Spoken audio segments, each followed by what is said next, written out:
ये है हमारा रिफ्रैक्टिव इंडेक्स। यहाँ पे हम पढ़ने वाले रिफ्रैक्टिव इंडेक्स, जिसको हम एन से भी डिनोट कर सकते हैं या फिर आप चाहो तो इसको म्यू से भी डिनोट कर सकते हो।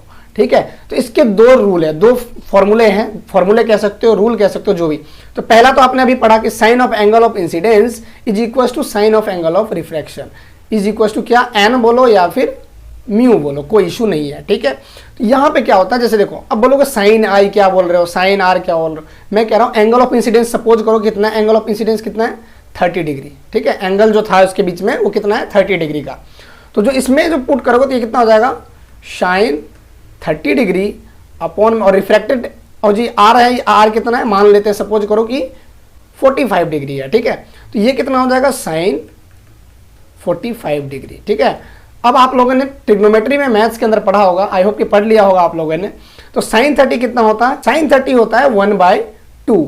ठीक है, और साइन 45 कितना होता है, साइन 45 होता है 1/√2। ठीक है, तो ये वैल्यू होती है, वैल्यू आपको याद करनी पड़ेगी साइंस के अंदर, मैथ्स में आप लोगों को पढ़ाया जाएगा। ठीक है, 1/2 इंटू √2/1।